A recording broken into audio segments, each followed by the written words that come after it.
Good morning. The committee meets today to consider the nomination of Admiral Samuel Paparo to be the next commander of U.S. Indo-Pacific Command, or Indo-PACOM.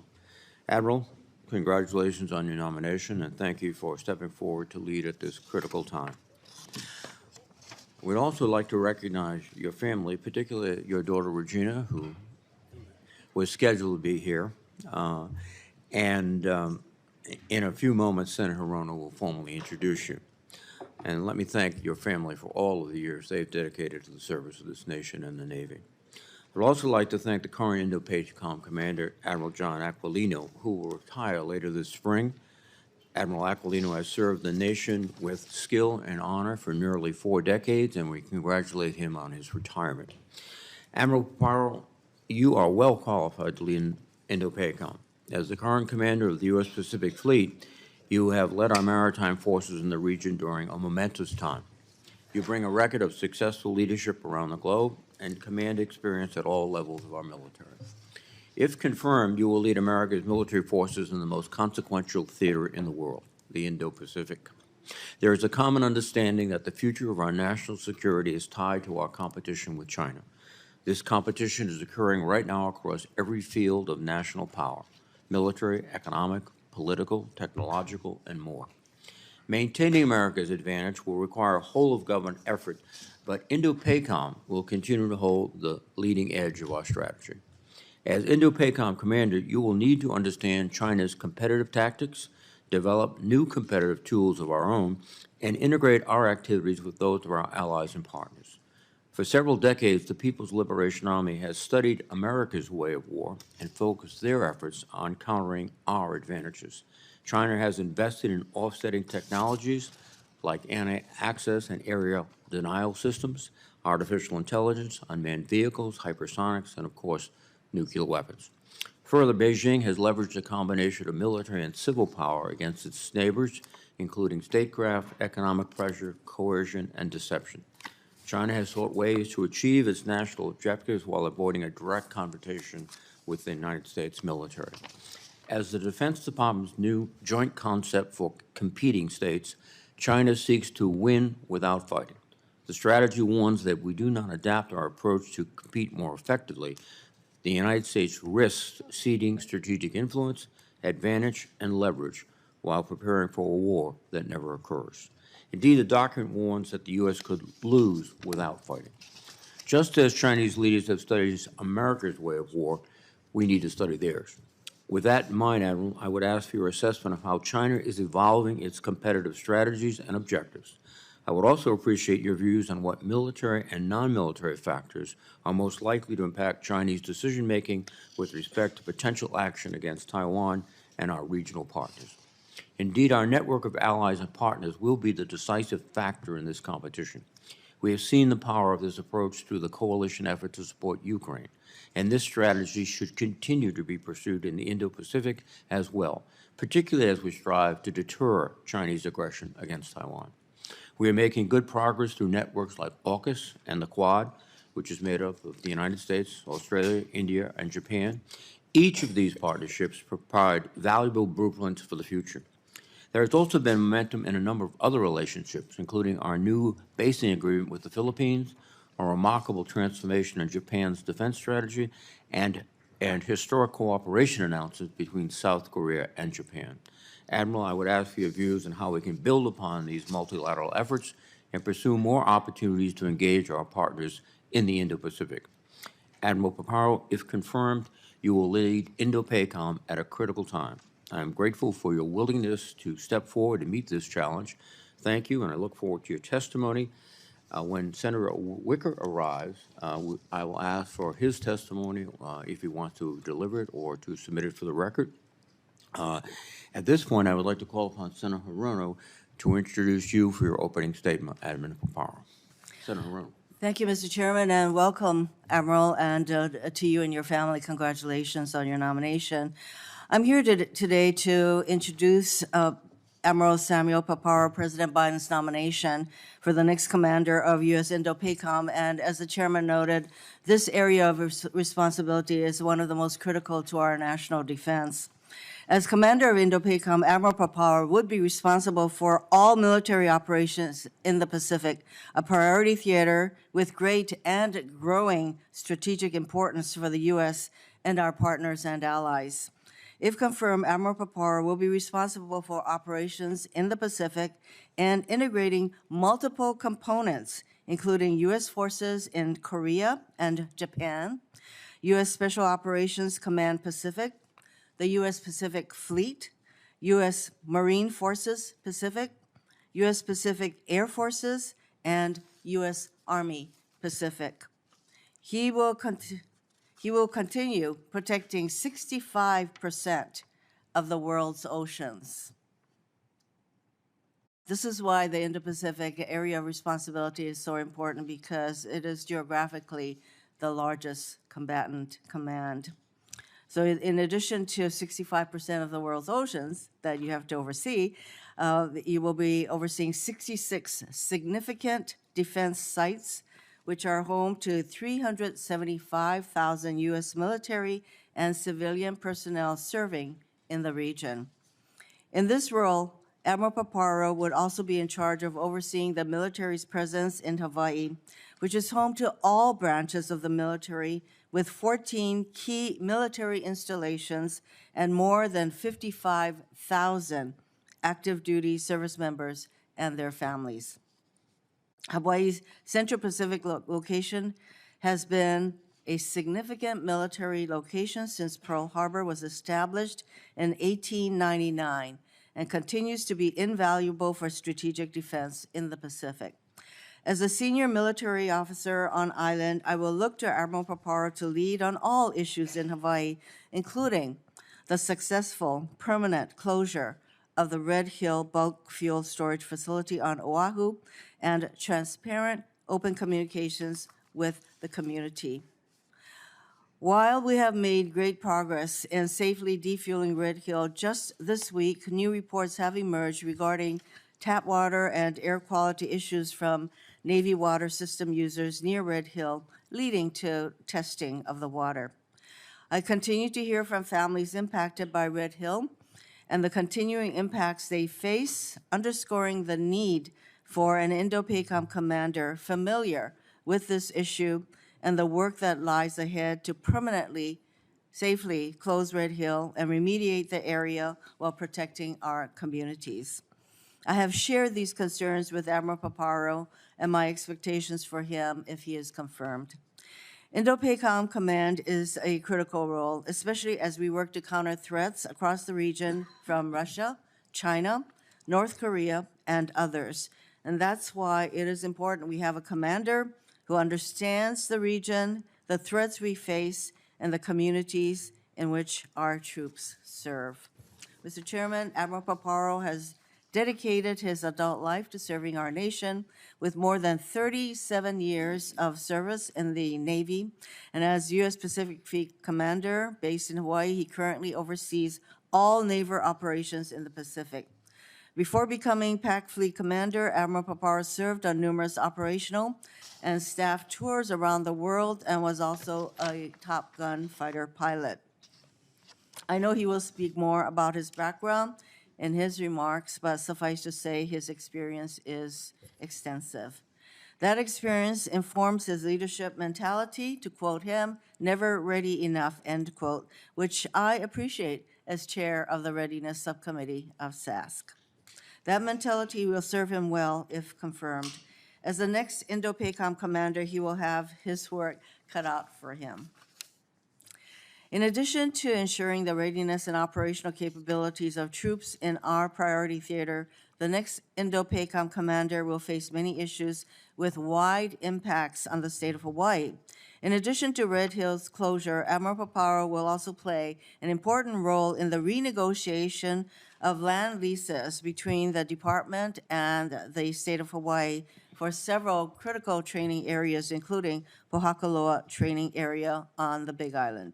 These negotiations will significantly impact the way that training is conducted in the state and could put at risk the continued training of land forces in Hawaii if not successfully and mutually concluded. An understanding of and appreciation for Hawaii's unique culture and history are vital to any Indo-PACOM commander's success. Having lived and worked in Hawaii for several years, Admiral Paparo has shared with me his interest in developing Hawaii's defense industrial workforce and collaborating more closely with Hawaii's universities and institutions. I've appreciated having strong working relationships with Admiral Aquilino and his predecessors at Indo-PACOM, and if confirmed, I look forward to working with Admiral Paparo to support our troops, our communities, and our national security. Thank you, Mr. Chairman. Thank you, Senator Rono. Admiral Paparo, Senator Wicker has arrived. I'll recognize him for his statement, then I'll recognize you for your statement. Senator Wicker, please. What he's saying is you're eventually going to get to talk, Admiral. Let me first of all say, though, that this is a special day in the life of one of our committee members. Senator Sullivan will be retiring from the Marine Corps this afternoon. He's certainly not retiring from the Senate or from this committee, but I want to mention that to our fellow members of the committee and to congratulate Senator Sullivan on his service to the United States. And Admiral, I want to welcome you and thank you for your service. You're clearly carrying on a proud tradition. Your grandfather served as an enlisted sailor during World War II. Your father served as an enlisted Marine. I speak for everyone when I say I'm grateful for the legacy of service. I'm confident that you are exceptionally qualified to lead our forces in the Pacific. We need another great leader to take the baton from Admiral Aquilino for this important command. Senior defense leaders have stated before this committee that the United States is facing the most dangerous national security environment since World War II. Nowhere is that fact more evident than in the Indo-PACOM theater. Beijing has conducted the largest and most rapid military buildup in modern history, surpassing our own military in many categories. The Pentagon's most pressing task remains deterring conflict in the Indo-Pacific. Failure to prevent aggression there would have enormous consequences. Trillions of dollars would be wiped away. The loss of lives would be enormous. Admiral, if confirmed, you would take command at a time of great challenge, and you would be a crucial part of our ability to overcome these difficulties. You'll be part of history, sir. In the South China Sea, Beijing wants total control. China continues to undermine the Philippines' legitimate maritime claims at Second Thomas Shoal, firing water cannons and lasers at Filipino vessels. China is also intent on destabilizing the Korean Peninsula. By refusing to enforce sanctions or apply any pressure to the Kim regime, China is actively encouraging an arms race between North and South Korea. The United States must be prepared to meet that challenge through resolute support for our allies, South Korea and Japan. This will require our uniformed leaders to provide honest and realistic assessments of the relevant threats and enemy capabilities. Congress has required the commander of Indo-PACOM to provide an independent assessment of the resources necessary to meet the challenge. If confirmed, I trust you would continue to be open and direct about what you need. There is much more that we can and should do. The Pacific Deterrence Initiative has failed to transition into a real tool of budgetary change at the Pentagon. We've made minimal progress in bolstering deterrence in the Western Pacific. The United States must also improve our munitions procurement and production. Deterring conflict will require the Defense Industrial Base and the Pentagon to build the right systems in sufficient quantity at the speed of relevance. We need an operational joint task force. But so far, that directive, in fact, remains unfulfilled. The enabling infrastructure is not expanding fast enough to support distributed military operations in the near future. We have barely begun building contested logistics plans. This will include taking a hard-nosed look at what we need in order to maximize our operational capacity on strategically vital Guam and on other islands in the first and second island chains that would be essential in a contested logistics scenario. The United States alliance structure needs further modernization, and we should include command and control and joint planning operations. We cannot wait for conflict to begin to make these updates. Congress can help deter war in the Pacific, but our window to do so is rapidly closing. We need to build on last year's work with this year's NDAA. Admiral Paparo, I think you're exceptionally qualified, and I look forward to working with you. Thank you, Mr. Chairman.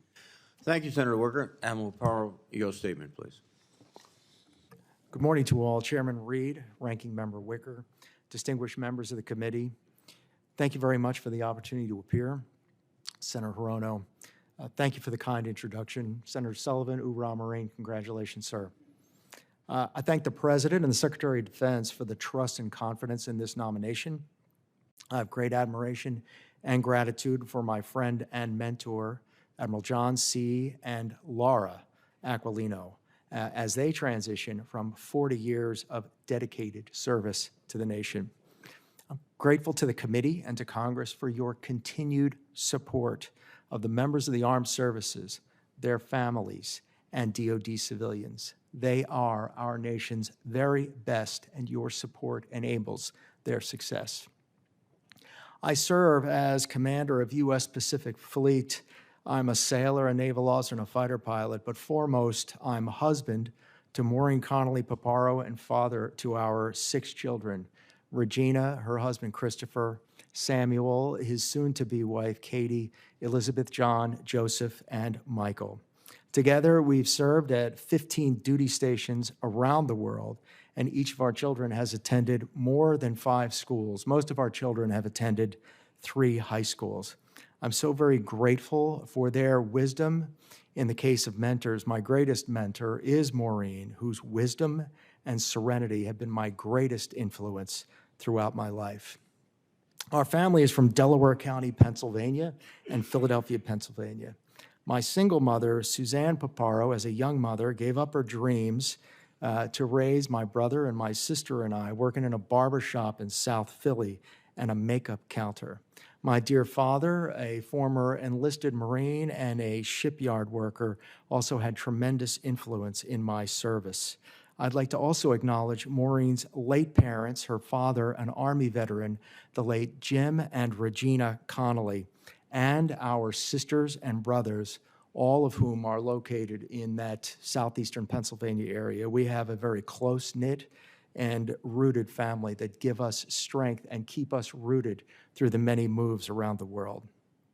I'd like to acknowledge my mentors in all services, above the chain of command and maybe most assuredly below the chain of command. My commanding officers, but also leaders from the hardest working, most dedicated young enlisted to the senior most admirals and generals who guided and mentored me.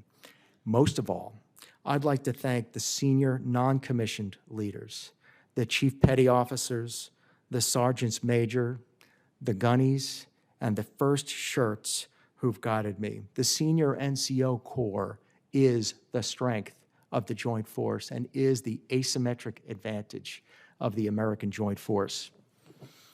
As Commander, United States Pacific Fleet, for the last 3 years, I have led Indo-PACOM's maritime component and integrated operations of the Joint Force for Deterrence in the Indo-Pacific. Other operational tours include United States Central Command Director of Operations, Director of the Air and Space Operations Center in Al Udeid, Qatar. I've served with the U.S. Air Force, flying the mighty F-15C Eagle. I've also served with the U.S. Army as a Provincial Reconstruction Team commander in the eastern zone of Afghanistan in the Nuristan province, and have had operational tours including operational command in Japan and having deployed, flown, and served throughout the Pacific and the Indian Ocean region.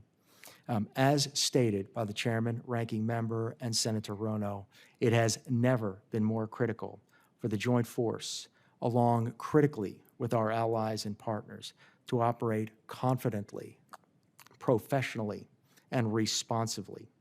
Together, we strive to maintain regional stability in this consequential theater and safeguard the sovereign rights of nations through posture and dynamic operations and exercise. Our joint and combined operations are increasingly frequent, complex, multilateral, interoperable, and interchangeable. But as Senator Hirono stated, we must never consider ourselves ready enough. We must always be improving our position. If confirmed, I pledge to work with this committee to ensure that we meet the top defense priorities in the National Defense Strategy, and most especially deterring conflict as the PRC, our pacing challenge, continues to escalate its aggressive behavior. The PRC is our only competitor with the will and with the capability to reshape the international order to suit its autocratic preferences. We'll work closely with our interagency teammates and our allies and partners as we also face the challenge of Russia, of North Korea, and violent extremist groups. If confirmed, I will ensure that we maintain the overmatch that preserves stability today, tomorrow, next week, and for the decades to come. Thank you, Chairman Reed, Ranking Member. Thank you very much, Admiral. I have a series of standard questions that nominees must respond to. Please respond appropriately. Have you adhered to applicable laws and regulations governing conflicts of interest? Yes, Senator.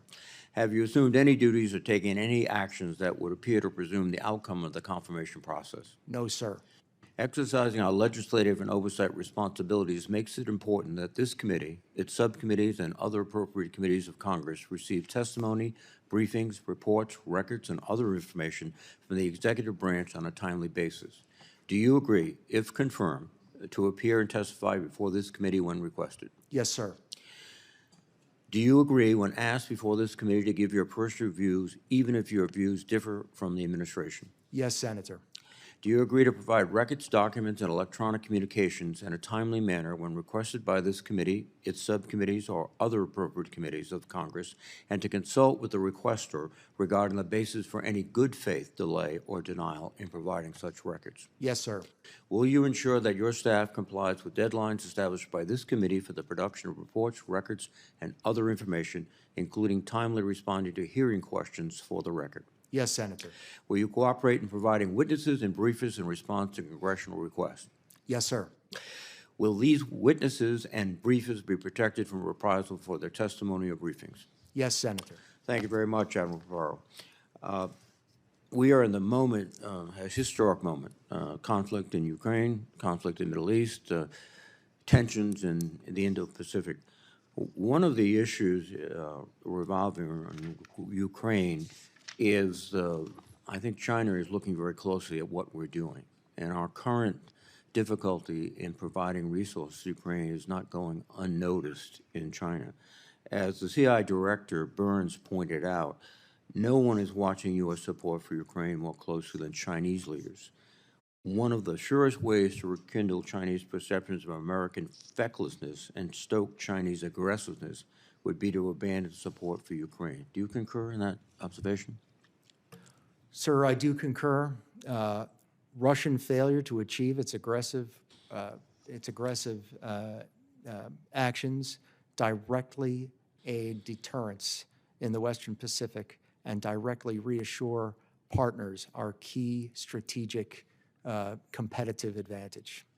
And so the most decisive thing we can do in the moment and absolutely necessary is to pass the supplemental, in your view? Sir, I do agree. Thank you. What are the lessons you believe that China is taking from the battle in Ukraine? The first is the first lesson is instead of seeing the Ukraine conflict and decide this is too hard, their intention, on the other hand, is to take note of the actions of Russia in order to effect a short, sharp, fait accompli conflict that presents a fait accompli to all of the world. And so rather than take the strategic lesson of the futility of aggression, instead, it is doubling down on their ability to shrink strategic, operational, and tactical warning and act quickly.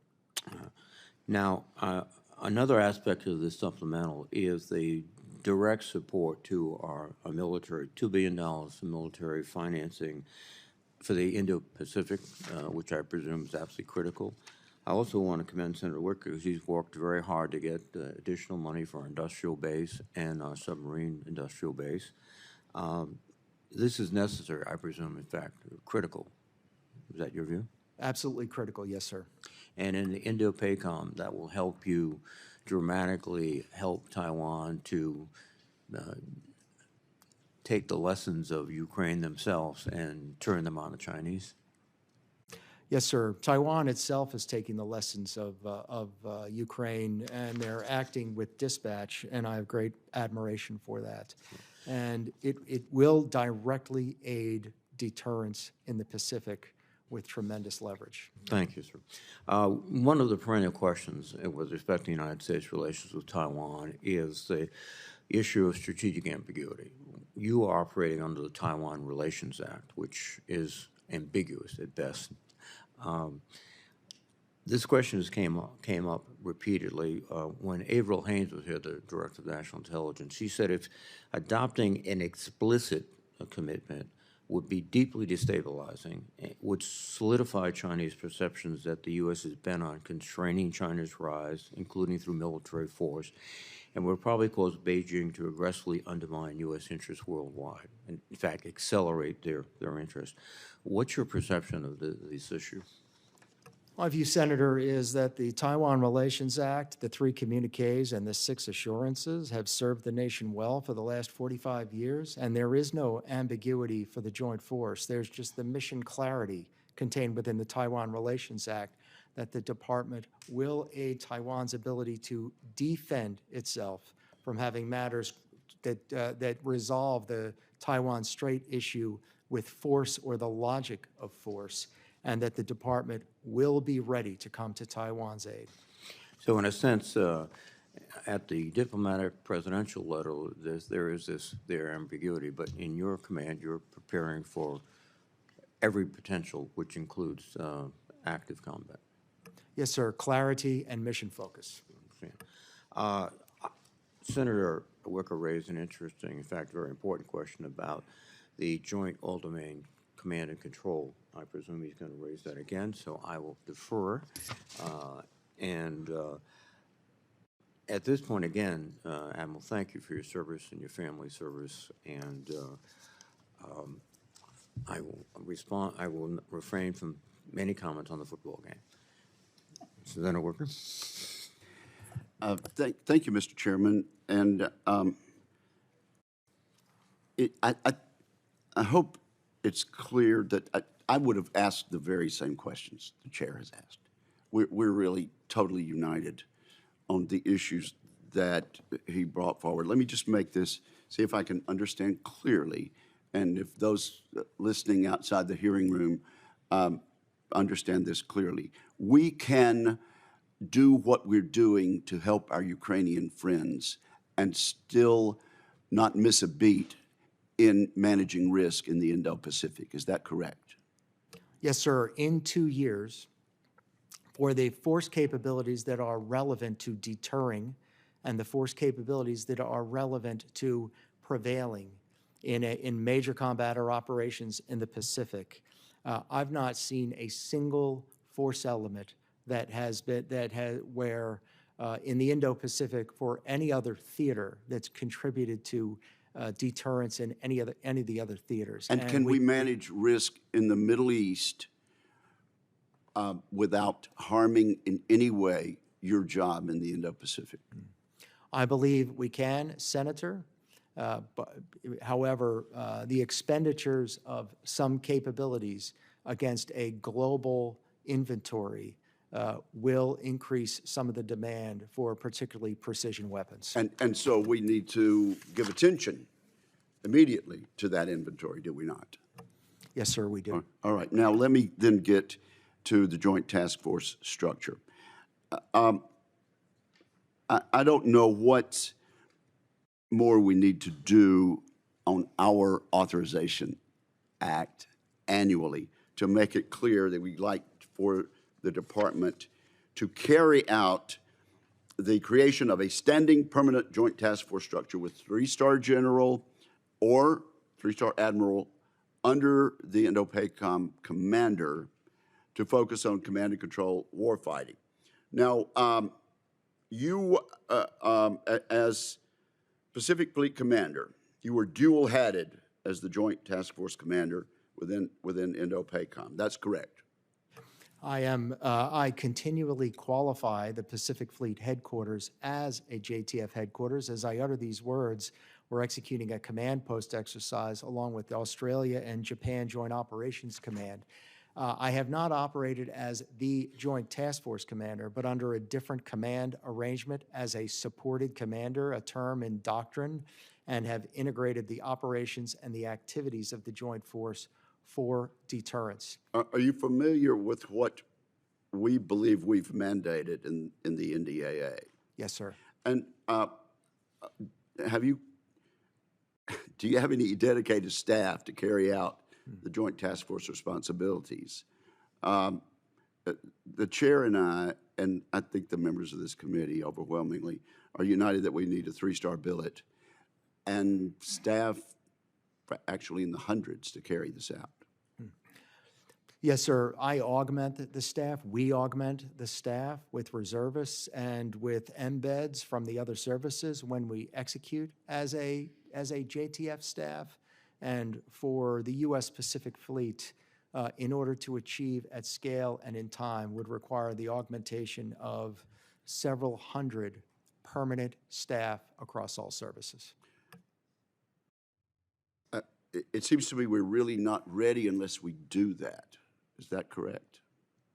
We'll be readier when we do, sir. Okay. So what more do you need from the Congress? What more do you need from the members of this committee in this regard? Sir, I have clear guidance from the Congress, from the NDAA, and if confirmed, I pledge to work with this committee and the department with dispatch. Mr. Chairman, I think we have a very explicit statement from the witness. I concur. Thank you. Thank you. Thank you, Senator Wicker. Senator Shaheen, please.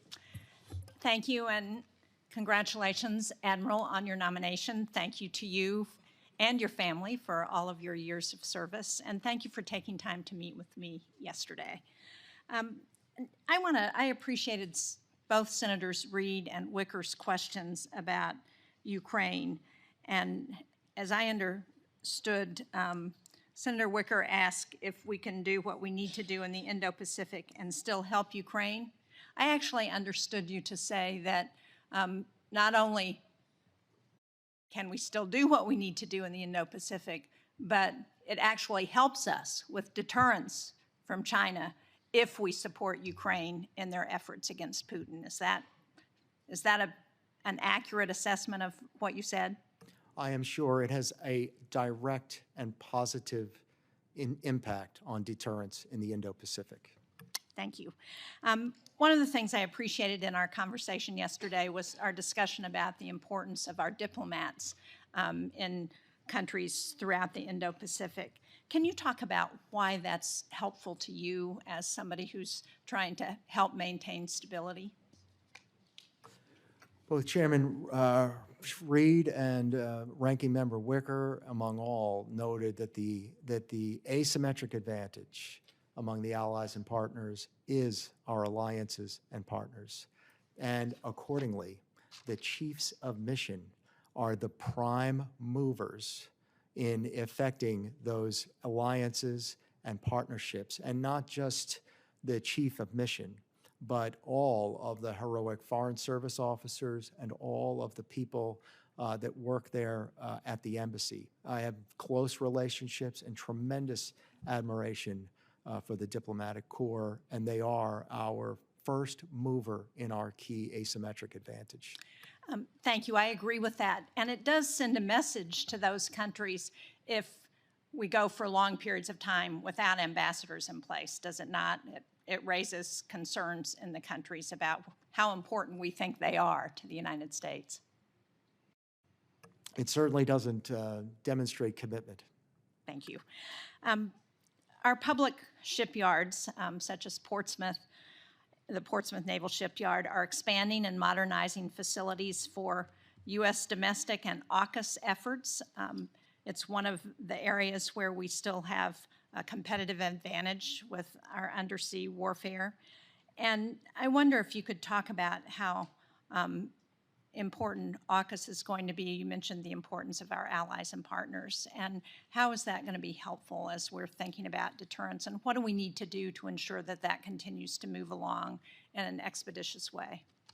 AUKUS is a generational partnership that combines all of the talent of the United Kingdom, of Australia, the United States, against a key asymmetric advantage in our undersea dominance. It's absolutely critical for deterrence in the 21st century. And we must effect the improvements in the shipyard integrated optimization program to bring our public shipyards with its world-class workforce up to 21st century industrial standards so we can meet the threat at scale. Well, thank you. I know Senator King and I both agree with that. Last night and this morning, FBI Director Wray was all over the news talking about the irregular and cyber intrusions that China is prepared to make in our infrastructure in the United States and the advantage that it would give them. One of those other areas is around the information sphere and information warfare. Can you talk about how important you think it is for us to engage in being able to respond to disinformation? It is absolutely critical. We as an open society with freedom of speech have an inherent vulnerability to this. The PRC sees that vulnerability to information operations that is a societal strength is freedom of speech and our values.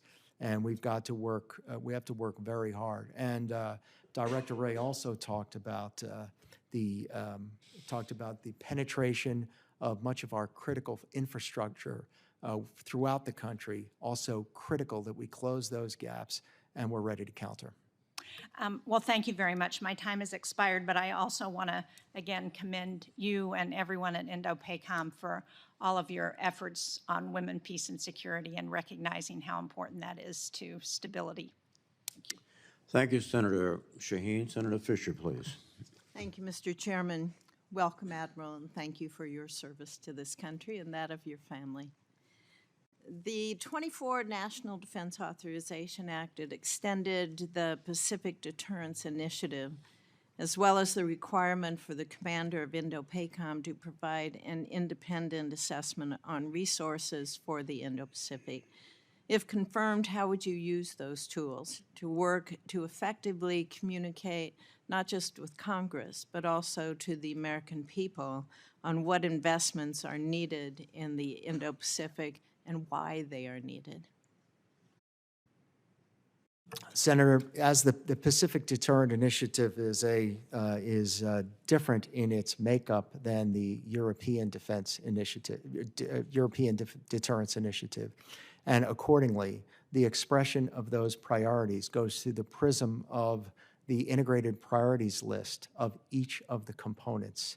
A tight connection between U.S. Indo-PACOM and to ensure the coherency of the service expressions of those elements within the Pacific Deterrent Initiative is important. I submit a specific Indo-Pacific integrated priority list to the Chief of Naval Operations that is focused on the Pacific.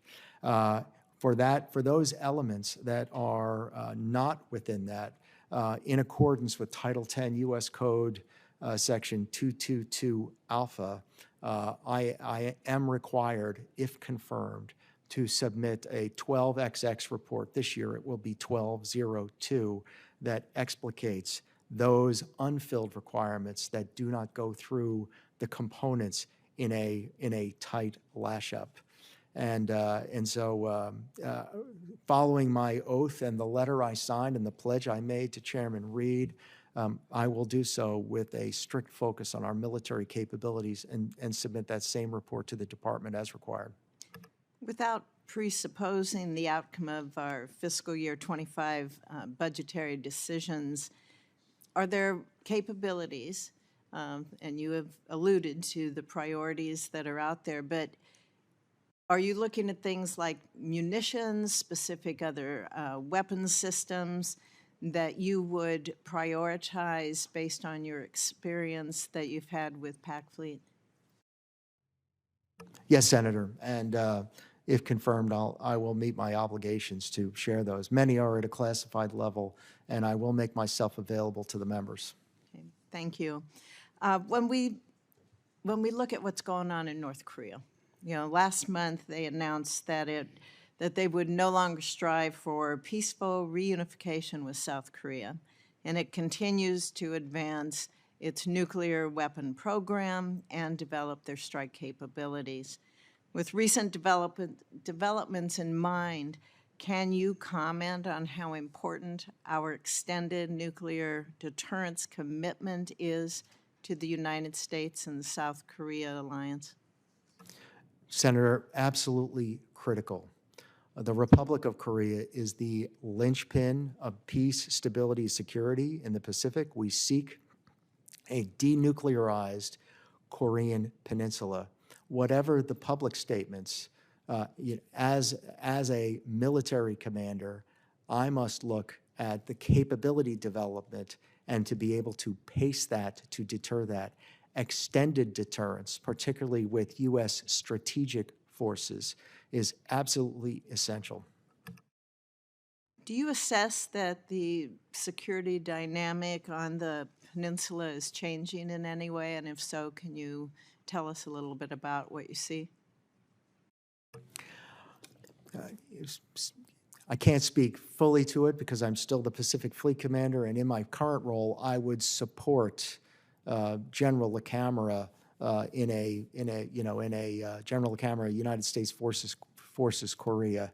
But the changing dynamic is continued saber rattling, continued proliferation, a greater volume of testing and weapons demonstrations on the part of the North, and in response, South Korea has increased its intelligence, surveillance, and reconnaissance activities in the vicinity of the North. And so, despite the public statements, it continues to be tense.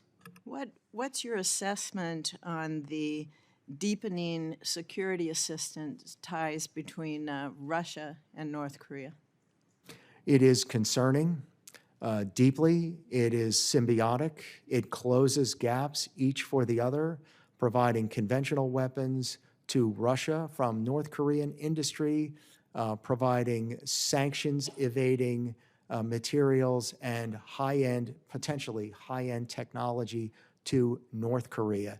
In all cases, it runs counter to the principles of peace and stability in the Indo-Pacific and globally. Thank you, sir. Thank you, Senator Fisher. Senator Hirono, please. Thank you, Mr. Chairman. To ensure the fitness of nominees to serve, I ask the following two initial questions of all nominees who appear before any of the committees on which I sit.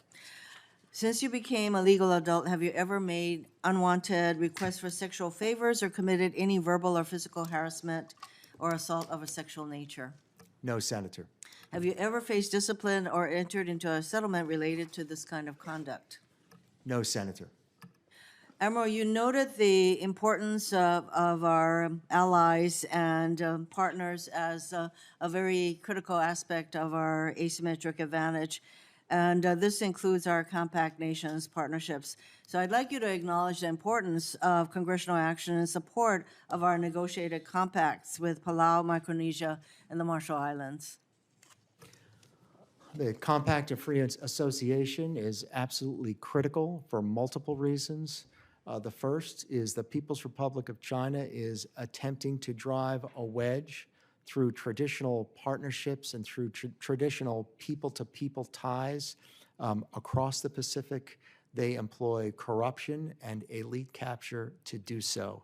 The COFA states, on top of a moral duty as a result of years and years of partnership with the COFA states, our historical ties, our people-to-people ties. In fact, a little-known point is that young people from the COFA states enlist in the U.S. Armed Services at higher rates than U.S. citizens do. And I've had the honor of serving with Yap Islanders, Truk Islanders, and Pohnpei Islanders throughout the course of my career. And then finally, in accordance with the sovereign wishes of the COFA states, they offer tremendous potential for a theater posture that will aid the joint force and the allied force in achieving the principles of expanded maneuver in conflict in the Western Pacific. Thank you for acknowledging the importance, and we have this year, we have the important duty to approve these compacts, and let's get it done. I know that you are aware of my focus on infrastructure. I've had discussions with you, and of course, I mentioned what happened at Red Hill. And so over the last few years in Hawaii alone, there have been water main breaks, power outages, and spills, including, of course, the catastrophic events at Red Hill, as well as necessary dry dock replacement. Although you will not be directly responsible for improving infrastructure in Hawaii, yours will be an important voice on the issue, especially as it impacts readiness. If confirmed, how do you intend to approach the infrastructure challenges in the region, including in Hawaii? Senator, if confirmed, the first is a critical eye with worst-case thinking. And that's a critical eye to look at the critical infrastructure and have a risk management standpoint that looks instead of saying, I hope it's going to be okay, the approach to say, how can this go wrong? You mentioned the water main. When we unearthed that water main, we found that it was 75 years old. Red Hill itself was 80 years old at the time. This focus on critical infrastructure is going to require critical thinking. It's going to require integration among the components and leaders holding each other to account and holding the services to account to ensure that the foundation of the joint forces, the bases, the piers, the airfields, the refueling points are going to support combat operations and by doing so support deterrence. You mentioned that your father was a shipyard worker, so I know that you have an appreciation of the importance of the 4 public shipyards, including Pearl Harbor, and one of the biggest issues that we're going to face is the dry dock replacement to enable us to repair and maintain our ships. So that is an infrastructure that I would like you to pay particular attention to as we go forward.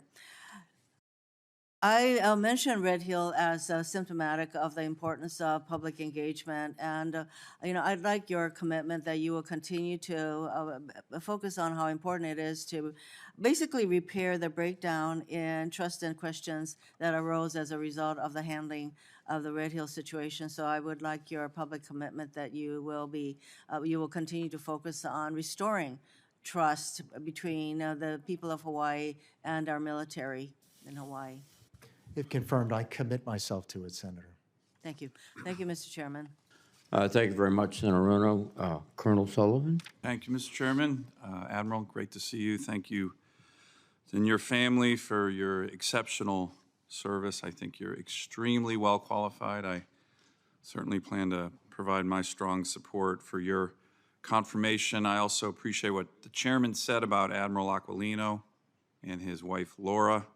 They have also undertaken exceptional service to our country. I hope when your change of command comes that Admiral Aquilino's service to America is not over.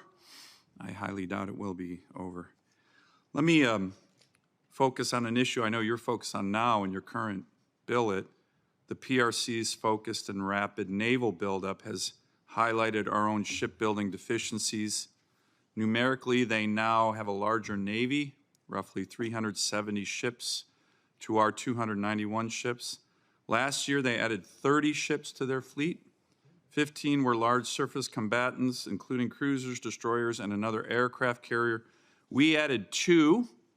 At the same time, the current Biden budget shrinks the Navy. It's going to be shrinking our Navy for some time.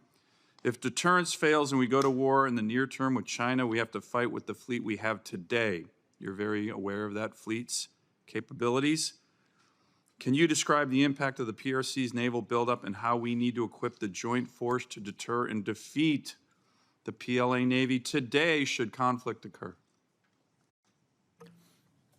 So the PLA Navy has been on an historic trajectory these last 25 years. And while I am confident that we would prevail in combat, it is a concerning trajectory. Are as we quantity. overmatched in the Indo-PACOM? We are not overmatched, but I don't like the pace of the trajectory. And in answering the question on the other capabilities that can be brought to bear is we're a joint force that thinks in a multi-domain mindset, and that is the kind of formations in maritime terrain. Those are forces on land that can affect events at the maritime, that can shoot, move, communicate, and impose costs against a naval force to augment the Navy force at sea. And then further, the 21st century capabilities, unmanned capabilities from the seabed to the heavens that can also effect. Let me, lethal Admiral, sorry to effective interrupt. fires. I got a few more questions. I want to talk about some of those forces. That you're going to be in charge of. While testifying in front of the Congress in 1935, General Billy Mitchell, often referred to as the father of the U.S. Air Force, said this: "I believe that in the future, whoever controls," and then he said a piece of strategic territory, "this territory, this land, controls the world. It is the most strategic place on the planet." Do you know what piece of terrain Billy Mitchell was talking about? Alaska. Correct. Now, with regard to Alaska, you will own the forces in Alaska. That includes over 100 fifth-generation fighters, the 11th Airborne Division of the U.S. Army. Those will be under your command. I like to do just a quick geography test because sometimes even our four-star admirals and generals miss this. Which forces are closer to Japan, the joint force in Alaska or joint force in Hawaii? Alaska. How about which forces are closer to Korea? Forces in Hawaii or Alaska? Alaska, Senator. And one more, Taiwan Strait. Which forces are closer to the Taiwan Strait? Alaska, Senator. Thank you, Admiral. You'd be amazed how many four-star admirals and generals don't pass that simple geography test. So, very quickly, 2 summers ago, we had a joint Russia-China naval task force, 7 ships, that was off the coast of Alaska. We sent 150-foot Coast Guard cutter to intercept it. Was that appropriate? Was that a show of American deterrence?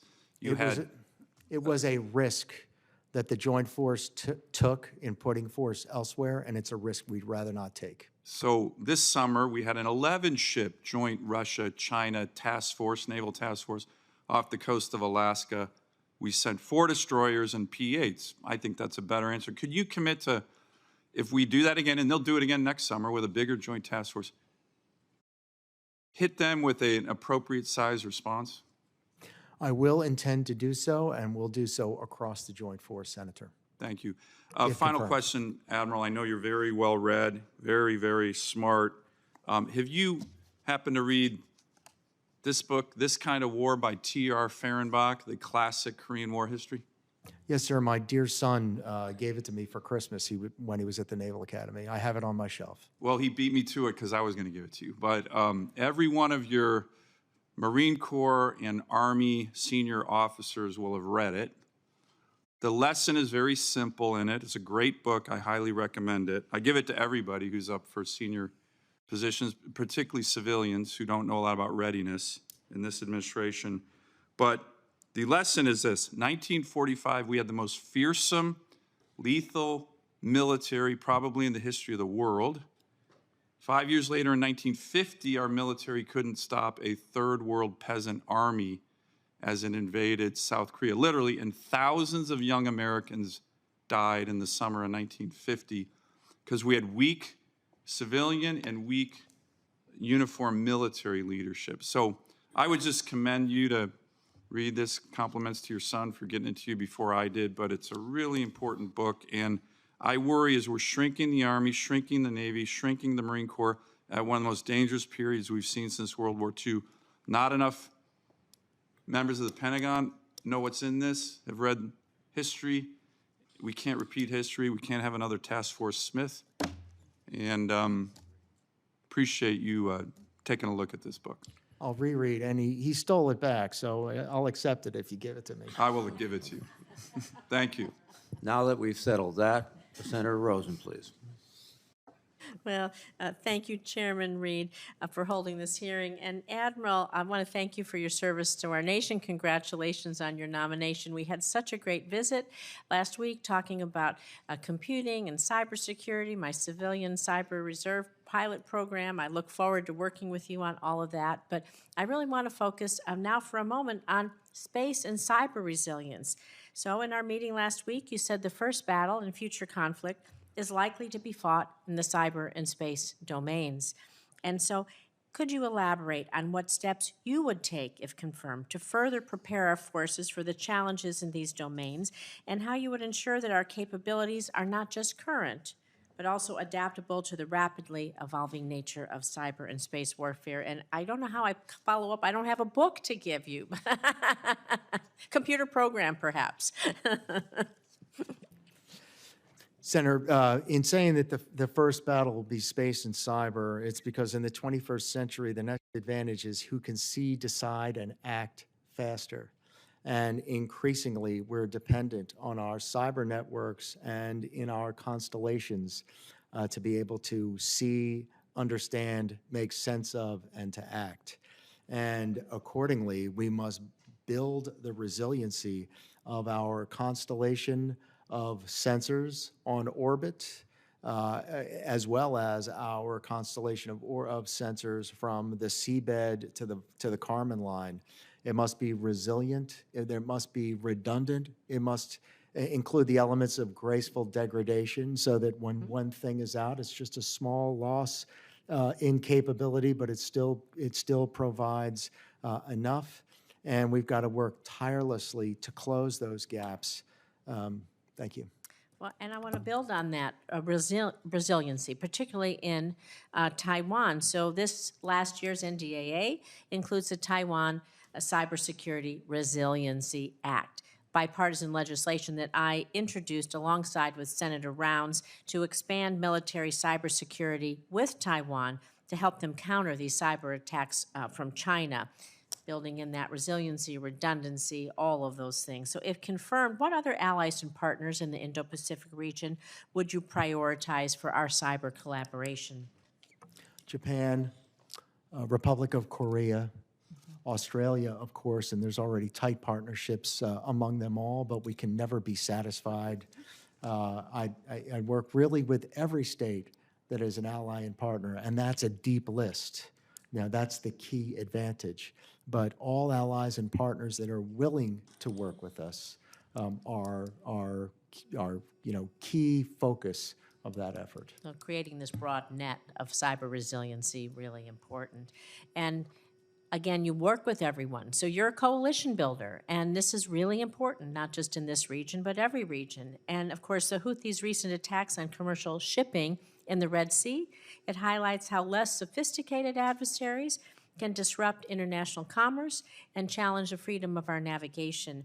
And I'm increasingly concerned about the capabilities, of course, as you are and everyone's been talking about, sophisticated adversaries, China, for example, to take similar aggressive actions like they're doing in the Red Sea in the Indo-Pacific. So how does Indo-PACOM, how would you plan to collaborate with allies and partners in the region to share the responsibilities and resources so there is freedom of navigation in the Indo-Pacific? We see the challenges we have now. Coalition building, and one of the key efforts within this is currently under Admiral Aquilino is the Indo-PACOM Mission Network that is going to create secure layers of intel sharing where it's just not U.S. sharing with allies and partners, but it is all of the allies and partners sharing to build a common picture of malign activity at sea, which will give all of the allies and partners the ability to act quickly and to counter the threats. Like you said, intelligence, cybersecurity, this is key for our maritime defense. So could you talk a little bit in my last few seconds about how increased joint training programs could really benefit our mutual defense capabilities and this interoperability and collaboration that it supports? Our joint training programs, and I'd like to especially acknowledge our state partnership programs in being absolutely critical in raising the capability, in bringing skill sets to each other and learning from each other, as well as building the people-to-people ties that will help speed the coalition along when we reach that unforgiving hour when we need it. Yeah, well, thank you very much, Mr. Chair. I yield back. Thank you, Senator Rosen. Senator Scott, please. Sure. Thank you, Chairman. Admiral, thanks for being here. Thank you for your service. Thank you for your commitment. Thanks. We had a great conversation the other day.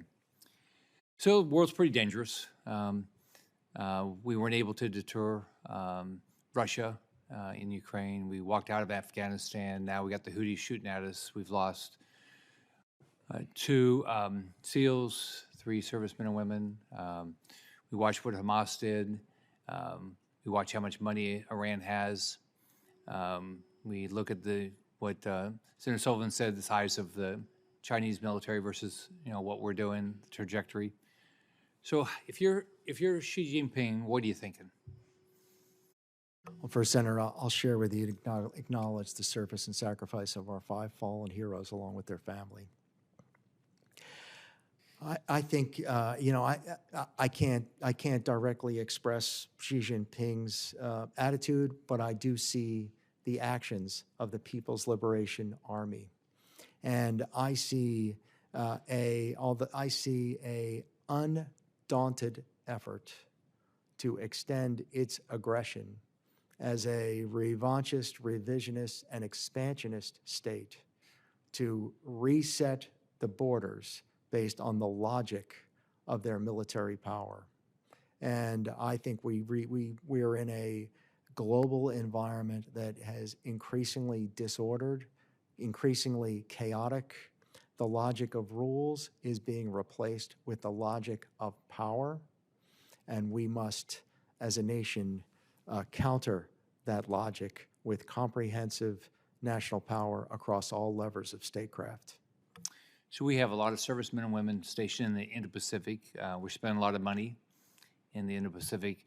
So if you're talking to just an average American that's writing the check, what would you tell them? Why? First, 60% of the world population, 60% of the world's economy, and 7 of the world's 10 largest militaries is in the Indo-Pacific. And if that disorder extends to aggression in the Indo-Pacific, we risk greater conflict, we risk proliferation that makes the world a more dangerous place. And so success in aggression anywhere in the Western Pacific has a direct effect on the security of the United States. The integration of the economies, particularly in semiconductors, according to many think tanks, could result in up to a double-digit contraction in GDP, greatly affecting people's lives and their well-being. And then finally, democracy and our values, which is the ties that connect. For all of those reasons, it is in America's direct physical interest to deter conflict by being ready to fight and to win. How important is Taiwan? Critical for the reasons that I spoke to earlier, even more so in the case of the economy. So if China continues to build their economy and eventually, they have about 3 times the number of people. If they continue to build their economy and they build an economy bigger than ours, is that a threat to the United States? One would hope not. I wouldn't think, I don't think we're competing on who has the bigger economy. We're competing on values. And for me, what I'm looking at is I'm looking at the military instrument. And in many ways, the military instrument is directly related to the economy. And what I see is generational and concerning in terms of the activity and the buildup of the PRC. We talked about this a little bit last week on the recapitalization of the C-130s. I think the Air Force has done about 50%. National Guard has done about 35%. Marines are 100, but the Navy's at 0. Does that concern you? Yes, sir. Our logistics enterprise is built on the principles of efficiency over a time when we were focused on regional conflicts. Now, under the contestation that we see from actors, we've got to build a logistics enterprise that's based on the principles of effectiveness under fire. Can you tell me the importance of having a defense alliance with the Philippines? It is one of our oldest alliances. It's based on close people-to-people ties. It is key geography within the Western Pacific. And our continued commitment to our defense alliance with the Philippines has the same effect as our alliances and our security guarantees throughout the Western Pacific. But the people-to-people ties are very important to us, the values ties are important to us, and the geography. Thank you, Admiral. Thank you, Senator Scott. Senator King, please. Thank you, Mr. Chair. Admiral Paparo, congratulations. I enjoyed our visit the other day. The chairman's opening comments referred to a CCP strategy drawn from Chinese military tradition of to win without fighting. And he referred to the danger of losing without fighting. I'm also worried about the danger of losing while fighting. I think our fighting force is second to none, and yet you can lose while fighting if you fight the wrong war, and if you allow wrong wars to direct resources and attention away from the most critical. I'm very, very concerned about the escalation in the Middle East right now. I think we need to provide support for allies, certainly. I think alliances are strong, but the U.S. being involved in an escalating war without a congressional dialogue before the American public about whether that would be wise is really troubling me. The U.S. is protecting global shipping through the Red Sea. Only the U.K. is joining with the U.S. in our military efforts against the Houthis. The transit of ships through the Red Sea is global. There aren't a lot of U.S. flagged ships that go through the Red Sea. And so protecting U.S. ships, U.S. flagged ships, U.S. military assets, of course, is something we should do. But when we take on the global burden of protecting others and they are not participating in it, that's the kind of thing that diverts attention and resources away from what I believe our most significant challenges should be, that should be directing our efforts going forward. Let me move now to some questions. Your next position involves commanding personnel from multiple services to maintain the free and open Indo-Pacific.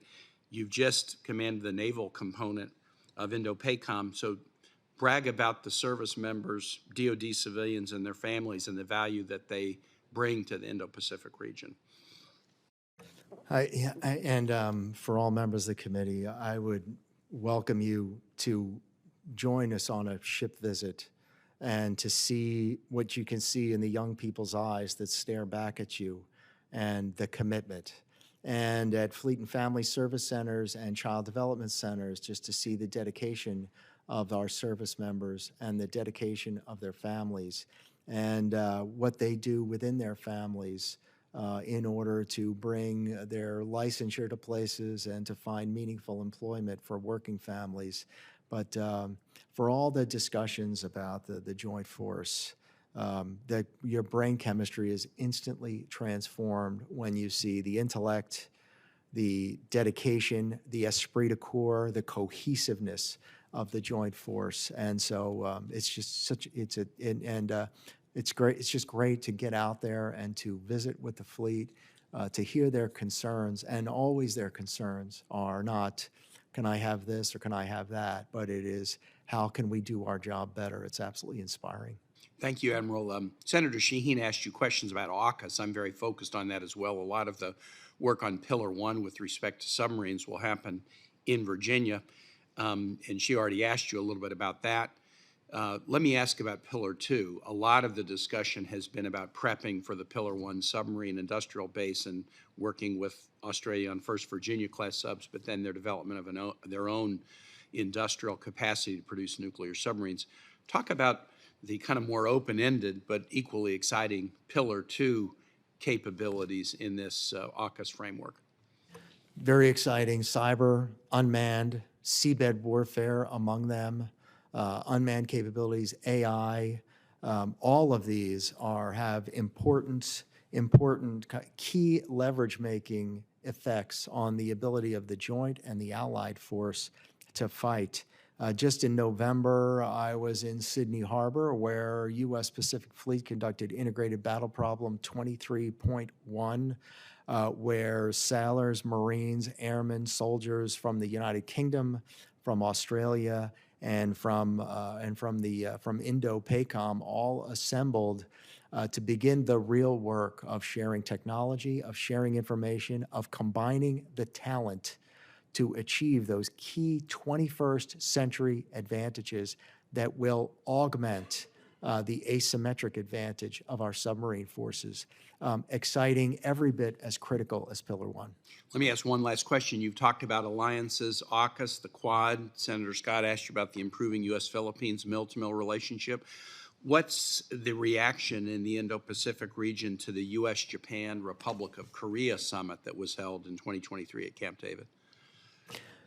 I think that, first, I applaud the courage of the leaders in the Pacific who came to that accord, and we have implemented it directly now in advance of North Korean threats, frequently being postured in position to be able to be ready to defend if instead of a test, it's an attack. We're seeing the fruits of it at the operational level already every day. It's historic and it's inspiring. Thank you very much. I yield back. Thank you, Senator Kane. I will recognize Senator Tuberville, but I will also ask Senator King to preside as I go to the Banking Committee. Thank you, Admiral. Senator Tuberville, please. Thank you, Mr. Chairman. Thank you, Admiral, for being here. Congratulations. Good visit yesterday. 375,000 military and civilian personnel. That's a huge undertaking. We're glad you're willing to take that on. We talked about the KC-46. We have I think about 10 or 12 135s in my state of Birmingham. Looking forward to the KC-46. Given with the issues and delays with delivering the 46, what concerns do you have about the availability and the quality of these aircraft? No concerns about the quality. I'm not yet in the duty position, but for the airmen who maintain them, I have perfect faith that no aircraft is going to fly until it's ready to fly. I do have concerns, if confirmed, about the ability of the joint force to refuel what will be a dynamic force operating in the air from bases on land and at sea. And we've got to have a consistent critical eye. And if confirmed, I'll work with you and with the members of the committee to be clear about the requirements are, and we can close those gaps. Do you think the 46 has the range that we're going to need in the Indo-Pacific? With all refueling aircraft, tankers can bucket brigade themselves. I'm not savvy on the precise range, and it's always a choice between how much gas it takes to get to the point where you're refueling and how much give there is at that point. But I am concerned about the joint forces' ability to refuel a dynamic force operating in the air. Yep. We'll switch gears a little bit. We talked a little bit about the Philippines. What's your biggest concerns at the moment there? What do we need to do more or less for the Philippines? Philippines are under intense pressure with aggression against their lawful sovereign rights in their EEZ. Because the Philippines are a sovereign partner, our charge is to be ready to come to their aid as they desire, as they navigate that problem along with us, for them to know that we have their back at all times, and we've got capability that is ready to assist them in their defense of their lawful claims. And they're not claims, they're rights, and they are settled in law. How does the U.S.-Vietnam Security Corporation, regarding what's happened in the South China Sea, how has that changed in your eyes? We applaud the essential double elevation to strategic comprehensive partnership with Vietnam. The main areas for our cooperation presently right now are in the manner of medical and unexploded ordnance removal and medical training. We stand ready to partner with them more deeply as they, and we're ready to partner with Vietnam as deeply as they want. I remember asking Admiral Aquilino when he took over, getting ready to take over, what his number one want and need was for the Indo-Pacific, and he said an Aegis system at Guam. Do you have any thoughts? A multi-layered, effective, capable, integrated air and missile defense system from the surface of the sea to the heavens to defend the 170,000 Americans in Guam, the American homeland. It would be my number one priority if confirmed. You know, being the PAC commander, what was your thoughts, and when did you first find out about the balloon that came from China, I guess about a year ago? Represents aggression. It was brazen. It was collecting information to give the PRC an advantage. It violated the sovereignty of the United States. It was deeply concerning. When did you first find out about, where was it at? Where was it located when you got the call? Hey, we've got a balloon flying over. I was the Pacific Fleet Commander and accordingly was not in the air defense business. And it was over the continental United States when it came to light, and that was a different area of responsibility. So it was over the United States when you found out, not in the Pacific. I did not have a close view of the balloon's trajectory. Okay. Thank you, Admiral. Thank you. On behalf of the chairman, Senator Kelly. Thank you, Mr. Chairman. And Admiral, good to see you again.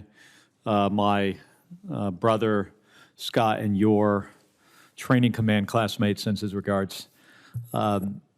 Admiral, being the only U.S. Merchant Marine Academy graduate in the Congress, I pay close attention to our maritime strength. You know, China is the world's largest shipbuilder and controls most of the merchant ships in the world with over 5,500 vessels. In the United States, flying under the American flag, we have about 80 ocean-going merchant ships. And I'm concerned about the size and the capacity of our U.S. merchant fleet and how this is a risk to our national security. Admiral, as you know, an insufficient commercial maritime capacity impacts peacetime trade and supply chains. But the more important part of this is it will hamper our ability to supply our own troops in a conflict. And this isn't a capability that we can just turn on overnight with a switch. I mean, we need investments now to be ready for tomorrow. So, Admiral, how do you assess the challenge of China's numerical advantage in a conflict in the Indo-Pacific? Senator, I believe that the current size and scope of the U.S. merchant fleet is a vulnerability. As discussed earlier, I believe that we have a force that's sized for efficiency, but has not been examined from the standpoint of effectiveness under fire. And does that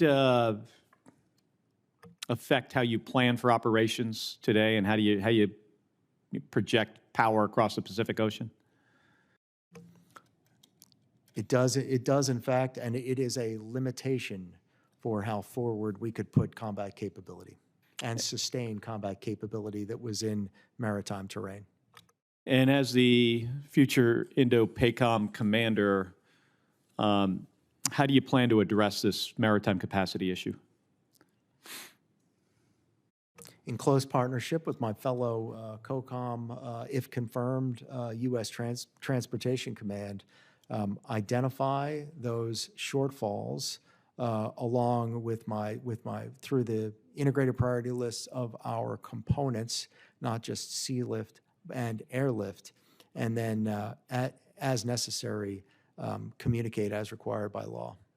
So in recent years, Congress has focused on rebuilding domestic industries like critical minerals, microelectronics, manufacturing of semiconductor chips. It's been a big focus of the Congress, and we've made some great progress there. We've got more to do, and this certainly supports our national security needs, but also our domestic economic security. Would you agree there could be national security benefits to a similar kind of focus on the maritime industry? I would strongly agree. Thank you, Admiral. And Admiral, as you know, logistics will be, it's going to be critical to, any future conflict. And what else besides, a focus like we're doing with microelectronics, what else do you think we could do to be addressing this strategic vulnerability now with the force we currently have today? I think there are a number of initiatives, such as the Department of Defense's Replicator initiative, that seeks to gain scale with innovative practices and by closing on design and invoking small business and increasing the defense industrial base. I think another key point is to understand the opacity of the financial community and the extent to which investments in the PRC through their civil-military fusion directly could confer to weapons building that could affect and could harm Americans on the battlefield. Well, Admiral, thank you, and I look forward to working with you on trying to solve this problem. It'll, clearly, if we can make some progress here, it'll be in furtherance of, stronger, operations in the Pacific and the ability to sustain if we ever do, wind up in a conflict. Thank you. On behalf of the chairman, Senator Cotton. Admiral, congratulations on your nomination and thanks for your service. There was a report in Bloomberg last month leaked from an intelligence assessment saying that Xi Jinping had purged numerous of his military commanders, especially in his rocket forces, for corruption. It further said that American officials had concluded that Xi was so doubtful about the capabilities of the PLA to execute an operation against Taiwan, given this corruption, that now that operation was less likely to happen. Without commenting on the veracity of the intelligence report that was leaked, can you say, does that corruption, which I think everyone would accept happens in the PLA and in China writ large, influence your thinking about what you need to deter Chinese aggression towards Taiwan? It does not, sir, and it must not. Thank you. I've got to adjust to the capability that we see. I see more activity further afield, greater force assembling in objective areas, a shrinking of strategic and operational warnings, and I must be focused on capability instead of intentions, if confirmed. I think that's very important. I think part of our role when we read intelligence reports, whether we read them in the intelligence reports or in the media, is to always express some healthy skepticism.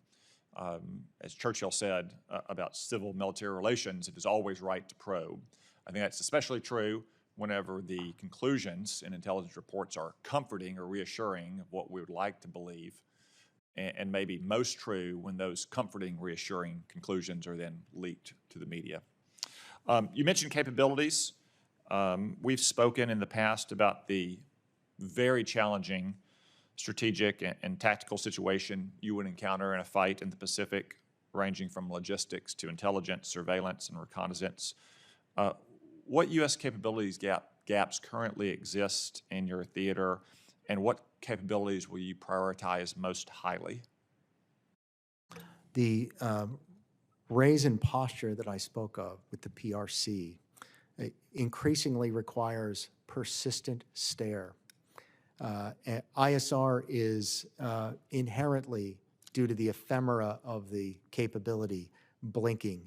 The closer we can come to a persistent stare from the seabed to the surface of the sea, distributed throughout geography, in the air and in the constellation, all of it, you must sum to a persistent stare of PRC forces in response to this shrinking strategic, operational, and tactical warning. And how about countering their ability to do so? It is counter what's called C5ISR, command, control, intelligence, surveillance, reconnaissance, and targeting. Behind Homeland Defense is the #1 priority for U.S. Indo-PACOM. It has been the #1 priority that I've communicated to the Chief of Naval Operations in my integrated priority list, and if confirmed, it is the enabling capability to counter that will bring victory to the Allies. Thank you, Admiral. On behalf of the chairman, Senator Warren. Thank you, Mr. Chairman. And congratulations, Admiral Paparo, on your nomination. So if confirmed, you will oversee one of the most dangerous national security threats, North Korea. Reports indicate that North Korea has shifted to a more aggressive posture against American troops and allies in the region. And in just the last few months, the country has fired off hundreds of missiles as it has increased its military capabilities. North Korea is one of the most heavily sanctioned countries in the world. So one question is, where the heck are they getting the money to test these new weapons? You know, this is not free. And one answer is cryptocurrency. North Korea uses cryptocurrency both to evade sanctions and to raise revenues. From cyber hacks against banks to strikes on crypto exchanges to ransomware attacks against American businesses and hospitals, North Korea has been using crypto to generate revenue. Over the past 5 years, it has stolen at least $3.3 billion worth of crypto, and those dollars matter. Experts estimate that half its missile program is paid for through crypto crime. So, Admiral Paparo, is North Korea's reliance on cryptocurrency to evade sanctions and fund its illegal nuclear and missile programs a threat to our national security and the security of our allies in the Indo-Pacific? Yes, Senator, most certainly. All righty. You are not the only one to recognize this threat. Your predecessors have been ringing the alarm for years. Former Indo-PACOM commander Admiral Davidson, who was appointed by President Trump, warned this committee in 2021 that North Korea's crypto crime allows it to, quote, raise illicit revenue to support its weapons development program. To underscore the sheer scale of North Korea's reliance on crypto, consider that nearly a third of all crypto stolen last year was stolen by North Korea, and that its hacks are on average 10 times more lucrative than those linked to other actors. You know, no one needs crypto more than Kim Jong-un. North Korea's success in evading sanctions and funding its weapons program with crypto also undermines our security elsewhere. North Korea is selling missiles and ammunition to Russia, helping Russia evade sanctions so that it can continue its war against Ukraine. So let me ask you, Admiral Paparo, Would cutting off North Korea's access to crypto and making it harder for other countries to evade sanctions strengthen our global security? Yes, Senator, directly. Would you like to say more about that? Look, cryptocurrency inherently, with its opaqueness, is a key enabler worldwide for proliferation, for terror, for illicit trafficking, including illicit trafficking in drugs, while blockchain methodologies have promise for assurance of financial transactions.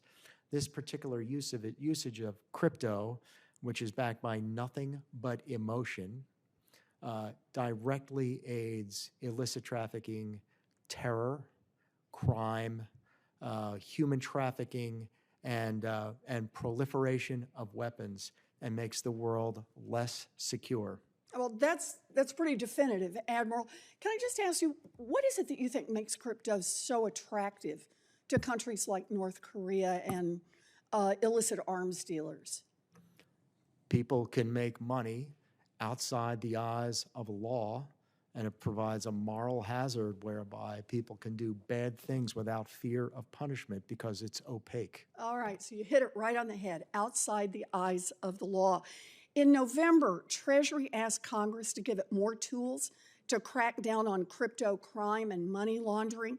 20 senators, Democrats and Republicans, have put together a bill that delivers exactly what Treasury called for.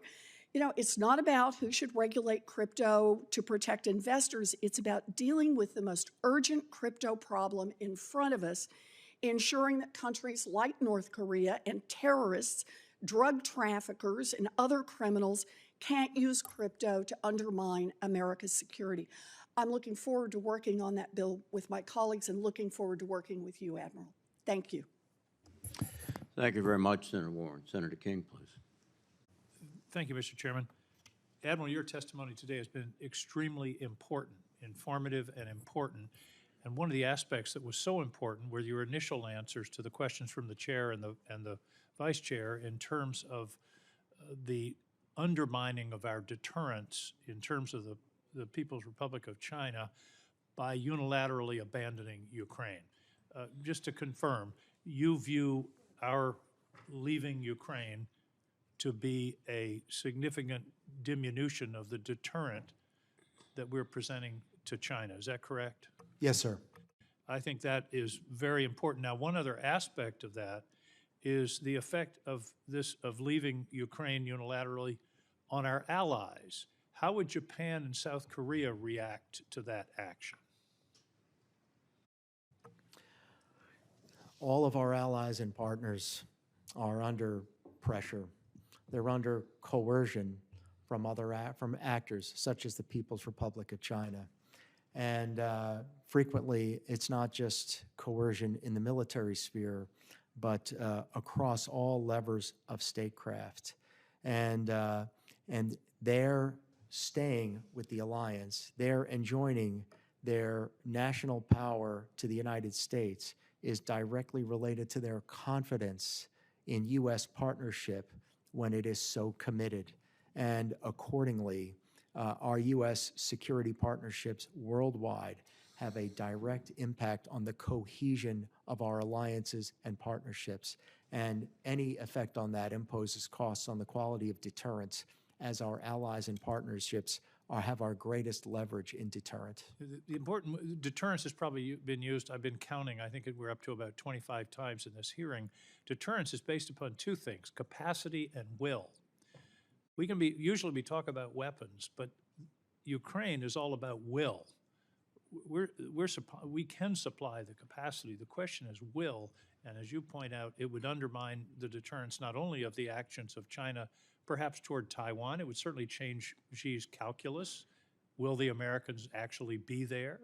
Which would be an important part of his consideration, but also undermine, as you say, the confidence of our allies. Short question. We've talked about the South China Sea. We've talked about disputes with China. Would it be in the national interest for this body to ratify the Law of the Sea Treaty? Yes, sir. You're about the 20th flag officer who's answered that question in exactly that way. I hope the Senate will start to listen to our people that are on the front lines that understand how important that would be. One of the things that concerns me most urgently about the relationship with China and the South China Sea is the danger of miscalculation, the danger of mistake, the danger of some misunderstanding that would lead to an escalating conflict. Do you feel that we have sufficient military-to-military communications with the People's Republic of China in order to deconflict a potential situation that should not be escalated but could be? Senator, as yet, I've had no contact mill-to-mill as the U.S. Pacific Fleet Commander, and my boss and my mentor, Admiral Aquilino, has had limited and seeks more for the very reasons you talked. That's a danger to not have those kinds of communication links? We're left with their activity, with the guidance that we give the force and their public statement, and accordingly, we must divine their intentions and act accordingly. With better information, we have lower risk of miscalculation. I would rather have us understand directly from communication their intentions rather than trying to read the tea leaves or divine it, as you suggest. Finally, the nature of war. And the nature of war is changing fundamentally. Hypersonics, directed energy, cyber. Clearly, the next conflict will begin with cyber. Are you satisfied that the Navy and the Joint Force in the Pacific is at a place where it needs to be in order to fight the next war rather than based upon strategies and tactics from the last war? Senator, I'm never satisfied with our readiness. Good. I'm confident, but I'm paranoid, and we're working constantly. And if and when additional resources are required to be more resilient in that first battlefield, you'll know it from me. I hope you'll really press on that, because all of the aircraft carriers in the world aren't going to work if GPS is gone, if there's no way to navigate, if they're targeted by hypersonics. So this is, I think, one of the most important areas is to press the entire military establishment on electronic warfare, hypersonics, directed energy, and I appreciate your answers. Thank you, Mr. Chairman. Thank you, Senator King. Senator Schmidt, please. Thank you, Mr. Chairman. Good to see you, Admiral, and really appreciated our time in my office. We had a chance to visit. As I mentioned in the office, as we consider your nomination, the threat posed by Communist China grows every single day, in my view. I think you share that assessment. This and other challenges around the world put the Navy at an inflection point, and the tone set by the next commander of the U.S. Indo-PACOM will prove critical in strengthening our relationships with important partners in the region so we can collectively deter the rise of China. Your potential future actions as commander of Indo-PACOM will be watched and judged by the world, as you know. We trust you understand the weight of the task that you're taking on, and if confirmed, must demonstrate the United States' resolve in the region by ensuring peace through strength. I have three questions, so limited time we have here, but the first is,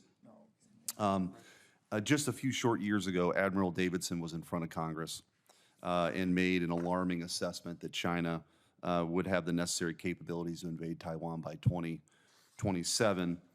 Do you share that assessment? I know that in public statements, the PRC intends to be ready by 2027, but that's related to nothing other than the 100th anniversary of the People's Liberation Army.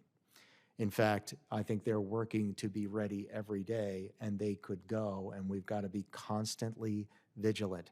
There's no holiday between now and when they may go, and we must be ready now, next week, next month, and in the decades to come. What more do you need to effectively deter that? If confirmed, I'll work with the committee across the Joint Force and with the department to ensure that I'm clear in what those requirements are in accordance with my oath. Thank you. In addition to this invasion scenario, one of my concerns is where the CCP starts ratcheting up tensions through a blockade of Taiwan. The island nation imports 98% of its energy and is heavily reliant on food imports to feed its population. If the PLA Navy was able to successfully implement a blockade, it would not only be a problem, I think, for that island, but creates a ripple effect around the world. How would you, as Indo-PACOM commander, make sure that China knows that the costs of imposing a blockade like that or other acts of war against China would be deterred, or about how dire it would be? Senator, you're bringing up a great point, which is that if we're just planning for an invasion, we're leaving a wide range of military options unplanned for. And so planning for deterrence and planning on response across the range of military operations. And plans are nothing, planning is everything, as Dwight D. Eisenhower said, is critically important. And the Taiwan Relations Act provides the department no limits on what we should plan to. We should plan across that range of military operations, if so ordered by the Commander-in-Chief. And then lastly, one question I wanted to touch on. I think we talked about it in the office a little bit, but we've seen recently increased activity, I think, in this sort of gray zone aggression by the PL Navy in the South China Sea, and particularly directed against the Philippines, a key ally of ours, in my view, in areas like the Second Thomas Shoal. How do you see that gray zone harassment, aggression evolving over the next few years? And do you see it growing in complexity and frequency? What's your assessment of that? I do see these gray zone operations, which is malign activity that does not necessarily risk full-blown acknowledged combat. This is done in the form of lawfare, declare a law, wait a minute, wait until people think that it's symbolic, then push maritime militia into the space under the fig leaf of fisher folk or something like that, then push law enforcement into the space under the fig leaf of protecting the maritime militia, and then comes the uniformed military as it tries to wrap with its tentacles through its expansionist desires. And we must close every asymmetry with symmetry. U.S. Coast Guard partnerships are absolutely critical and indispensable to our success, and then strengthening our allies and partners in intel sharing for what those activities are to meet lawfare with lawfare, gray zone with gray zone, and it must be across all agencies within the Department of Defense and all of the levers of statecraft for the United States of America and our allies and our partners. Thank you, Admiral, and thank you for your service. Thank you, Senator Schmidt. Senator Manchin, please. Thank you very much. Admiral Paparo, thank you very much. I enjoyed the visit also, and thank you for your service to our great country. First of all, I want to reaffirm what I think Senator Hirono about COFA. You and I spoke about how important that is, and you laid out to me about how important it is, and also the service of the people from those areas have given to our country. I appreciate all that, and we really need to double down to make sure they understand that we're behind them. I'd like to talk a little bit about technology, and that's going to be Project Pele. It's basically small modular reactors. We're talking about micro reactors now, and really I haven't seen DOD kick in the way they should have kicked in, because it tremendously helps, I think, especially in Indo-Pacific, where you have your supply chains can be a little bit challenging at times. This reactor can be housed in a 20-foot shipping container. It provides 5 megawatts of power continuously for 3 years. In comparison, you need 6 large diesel generators and 9 million gallons of fuel to do the same job. So I'm hoping that you can bring that to the attention, the urgency, especially in Indo-Pacific, what it would do, because technology is almost there. And we've been running the entire military fleet almost on these micro reactors for many times on our ships, submarines, and all that.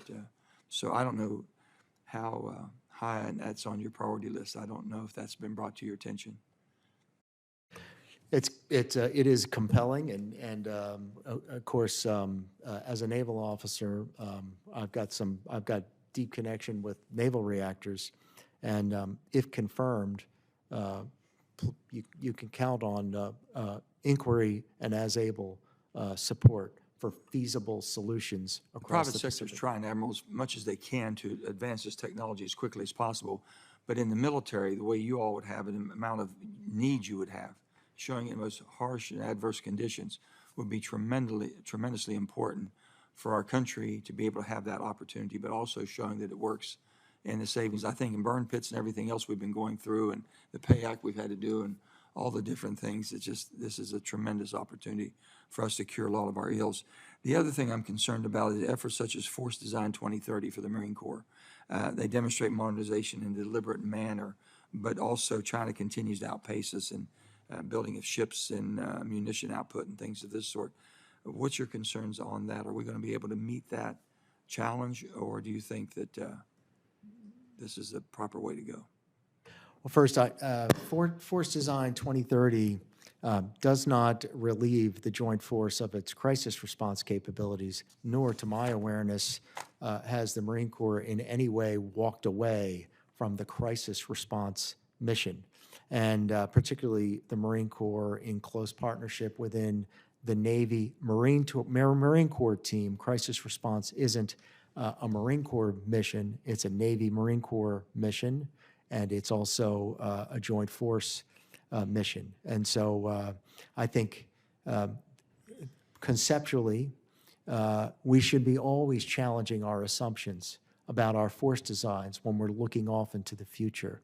We should be planning to worst case scenarios and closing gaps. And if confirmed, I'll work continuously. Let me ask you this question. As far as, you're going into the hottest area I think we have as far as direct engagement, if you will, in the Indo-Pacific right now.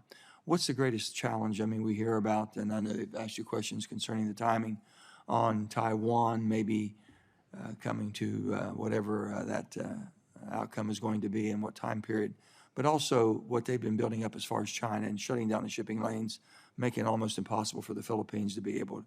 What is the greatest challenge we have there that you're going to be able to be faced with and think you have to meet, the highest priority?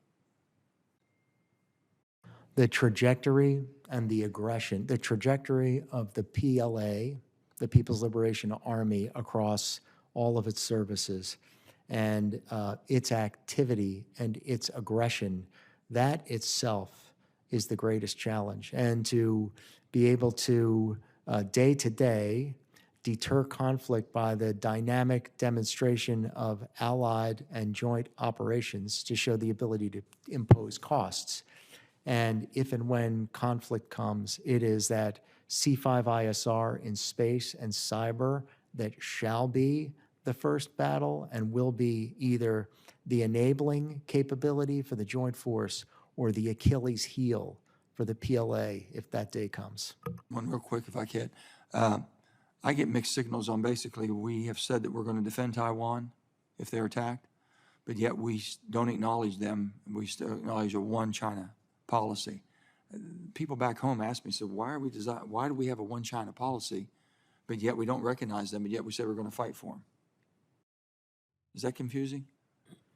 Not to the Joint Force, Senator, because the Joint Force, our mandate is the Taiwan Relations Act, which is the department shall support Taiwan with defensive systems, and the Defense Department shall be prepared to thwart an invasion of Taiwan. And that mission That's clear. clarity. That's very clear, right? For the Joint Force, yes, sir. We're behind Taiwan. The Joint Force is ready to defend Taiwan and must be critical thinking and continuing to make itself in the face of a concerning PRC. Thank you, Admiral. I appreciate it. Thank you very much. Sorry, Mr. Chairman. Thank you, Senator Manchin. Senator Butt, please. Thank you, Chairman. Admiral, good to see you again. Enjoyed the conversation in my office and even more in your office out in the Indo-Pacific. You're a wonderful host. It was very insightful. Some seem to think that if China successfully seizes Taiwan, then the China problem that we have it's over, and that the United States won't have to worry about China anymore. In these people's view, Taiwan is really all that Beijing wants. So do you agree with this line of thinking, or do you worry that Beijing's ambitions go beyond Taiwan? And if China seizes control of Taiwan, do you think it will consolidate its gains and then seek to use force to expand its control in other areas? I do not agree, by which I mean I do not agree that all the problems are over.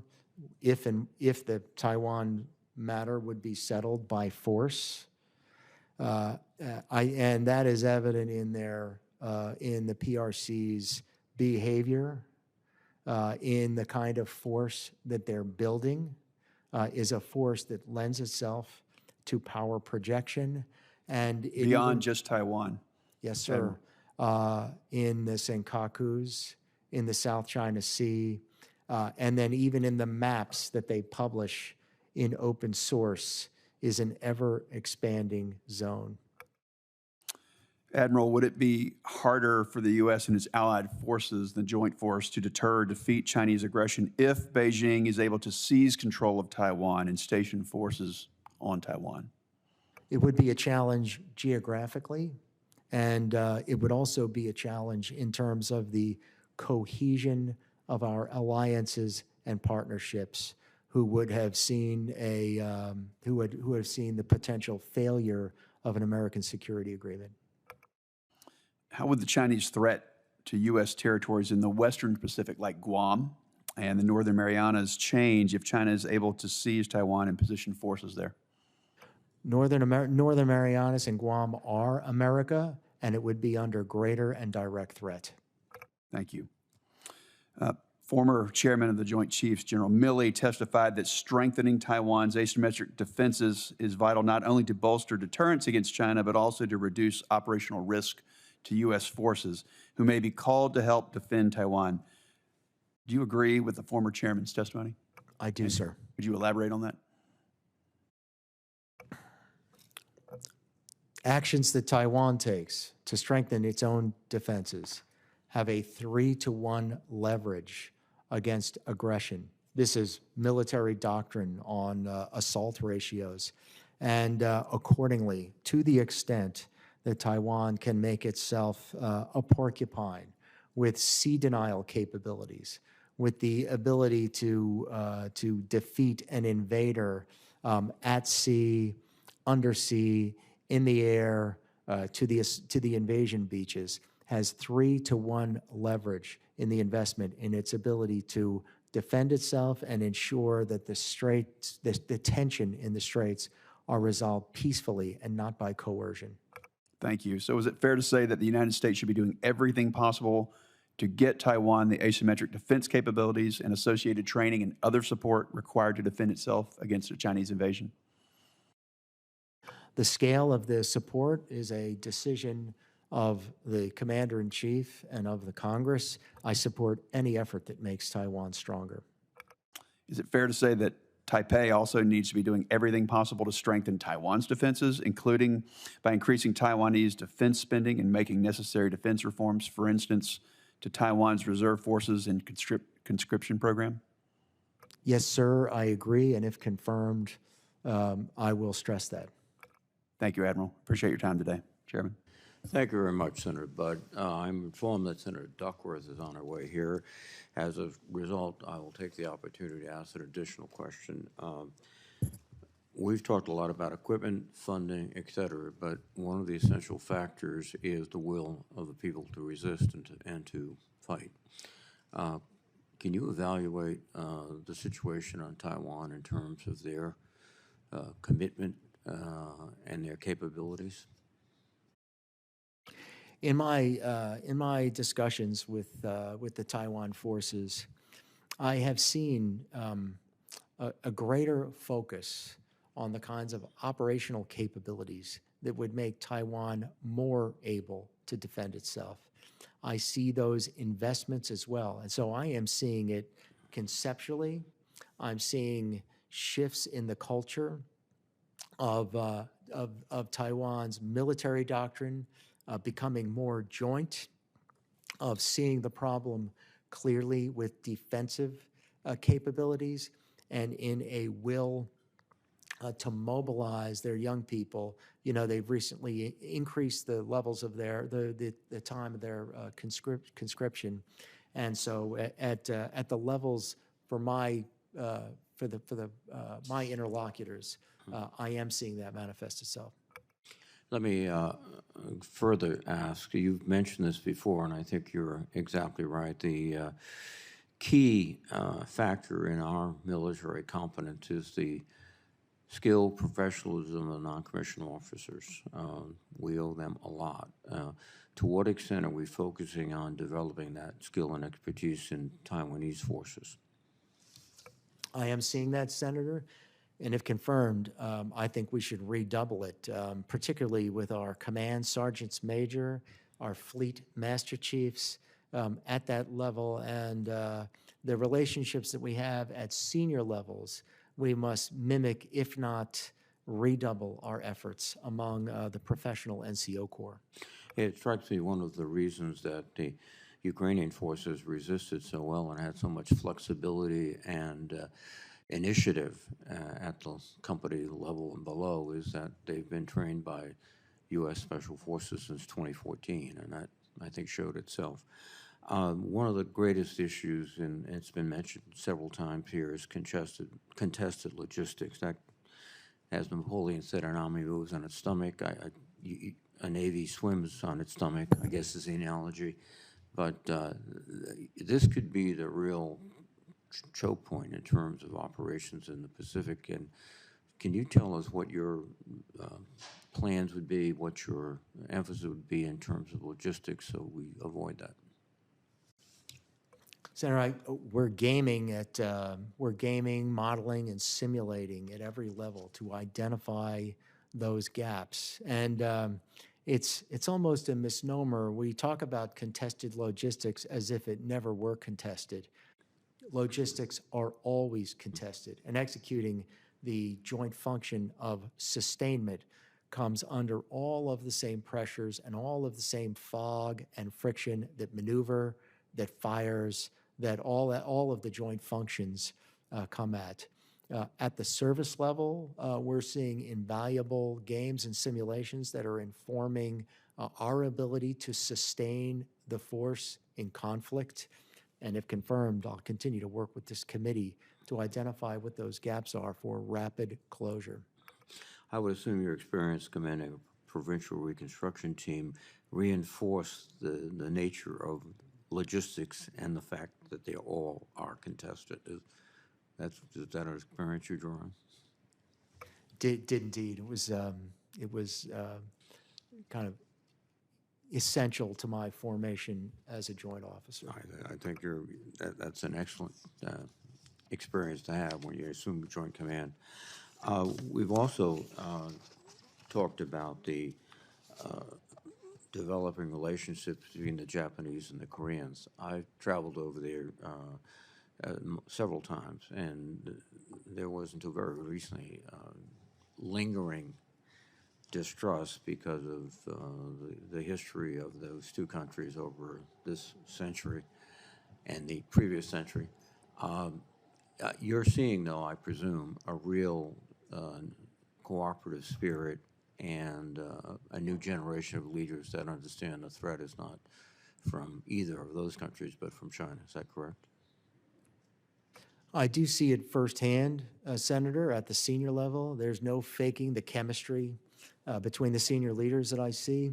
And more directly and probably more tellingly, the Pacific Fleet Headquarters is a deeply partnered environment with not liaison officers, but embeds, officers from other countries with enhanced clearances who do U.S. jobs for a U.S. command, Pacific Fleet. And to see the chemistry between the multiple JMSD, the Japanese officers that are in the headquarters, and the Korean officers, and although it is a complicated and difficult history, I see a bright future. Wonderful. Thank you. With that, let me recognize Senator Duckworth for her questions. Thank you, Mr. Chairman, for waiting on me. Admiral Paparo, it's so good to see you again. Good morning. It's welcome to you and your family, and congratulations on your nomination. And thank you for our wide-ranging discussion on Tuesday. Should you be confirmed, I look forward to working with you to deepen relationships and integration between the Indo-Pacific Command and Transportation Command. We had a good discussion on that. Transportation Command plays an important role in providing unique logistical capabilities to geographic combatant commanders like Indo-Pacific Command. Any conflict in the Indo-Pacific region would pose significant logistical and maneuver challenges for the joint force, further complicating TRANSCOM's already difficult mission. I will always be this committee's fiercest advocate for resourcing Transportation Command and ensuring that the command's hardworking men and women are able to do mission in any circumstance. Admiral, if confirmed, how will you work with Transportation Command to ensure the two combatant commands' warfighting requirements and planning factors are integrated and supported by rigorous exercises and experimentation? Senator, absolutely indispensable, this relationship. And the intellect, the energy, the drive, the expertise at U.S. Transportation Command at Scott Air Force Base, those relationships are absolutely critical. They must be honest relationships where we hold each other to account, in the best and most team-oriented way, but in deterrence, in competition, in crisis, and conflict. It is very likely the most important COCOM to COCOM relationship we have. Can you expand on that with how you would ensure a unified and coherent plan to address the logistical challenges that forces operating in Indo-PACOM's AO would face in a contested environment specifically? As Eisenhower said, plans are nothing, planning is everything. Continued planning within the two commands is what builds the habits of mind and habits of action that not only allows the force to plan for every contingency, but to also execute against every contingency when every plan fails at first contact with the enemy. And so it's that habitual planning relationship, the critical thinking, the combining on a common vision of the operational environment, that consistent planning is that's going to deliver not just resilient plans for conflict across the spectrum, but also effective execution and teamwork when the unforgiving hour comes. Thank you. I'm part of the teamwork that works in the Indo-Pacific region is the State Partnership for Peace program. It's really important to maintaining a free and open Indo-Pacific. And I think it's a great opportunity that is existing that will enhance interoperability and strengthen our allies and partners in mil-to-mil engagement. Can you chat with us a little bit about how you would plan to use the National Guard's SPP program to strengthen both our relationships with our allies and partners in Indo-Pacific, but also to just greater engagement and exercises as well? Senator, across the Pacific, across the Indian Ocean, these state partnership programs have got tremendous leverage to build those partnerships, to build partner capacity for us to learn from each other.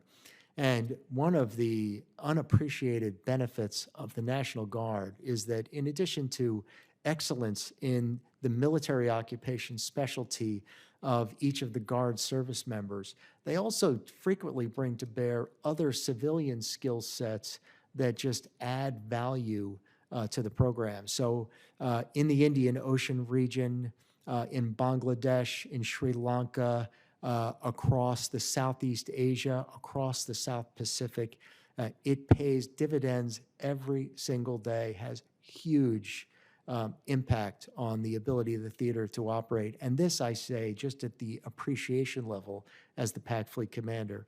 If confirmed, I'll learn even more and go even deeper into the state partnership program. But as Chairman Reed said, I've got a lot of experience with the National Guard, so kind of as a function of my time in Nuristan, so already a kind of a deep appreciation for what the Guard brings to the fight.